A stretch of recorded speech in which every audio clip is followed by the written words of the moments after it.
Hi, disease വ്ളോഗിലേക്ക് എല്ലാവർക്കും സ്വാഗതം. ഒരു സിമ്പിൾ പനീർ ബട്ടർ മസാല. അപ്പൊ ഞാൻ ആദ്യം ഒന്ന് ഓൺ ചെയ്തു. ഒരു ബട്ടർ ഇട്ട് കൊടുക്കണം.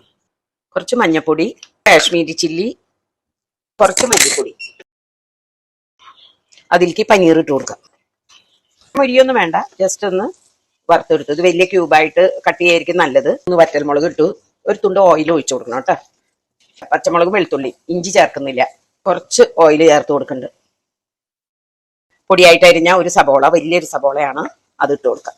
1/2 സ്പൂൺ മഞ്ഞൾപ്പൊടി, 1/2 സ്പൂൺ കാശ്മീരി പൊടി, കുറച്ച് മല്ലിപ്പൊടി, കാഷ്യൂനട്ടും 2 തക്കാളിയും കൂടി അരച്ചത് ഒഴിച്ചു കൊടുക്കാം. കസൂരി മേത്തി, പനീർ ഇട്ട് കൊടുക്കാം. ഉപ്പ് കുറവുണ്ട്, അപ്പൊ നമ്മൾ ഇത്തിരി ഉപ്പും പിഞ്ച് ഷുഗർ ഇട്ട് കൊടുക്കണ്ടേ. അപ്പൊ ഒരുവിധം നല്ലോണം തിളച്ചു. മല്ലിയില, കുറച്ച് കസൂരി മേത്തി, അത് കൈ കൊണ്ടൊന്ന് തിരുമ്പി അത് ഇട്ട് കൊടുക്കാം. ബട്ടറും കൂടി ഇതിലിട്ട് കൊടുക്കാം. അങ്ങനെ നമ്മുടെ സ്വാദിഷ്ടമായ ബട്ടർ പനീർ എന്ന് പറയാൻ പറ്റില്ല, ബട്ടർ പനീർ ഫ്രഷ് ക്രീമൊന്നും നമ്മൾ ചേർത്തിട്ടില്ല.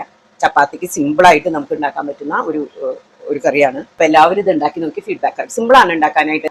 എൻ്റെ വീഡിയോസ് ഫോളോ ചെയ്യുക, ലൈക്ക് ചെയ്യുക, ഷെയർ ചെയ്യുക. Thank you.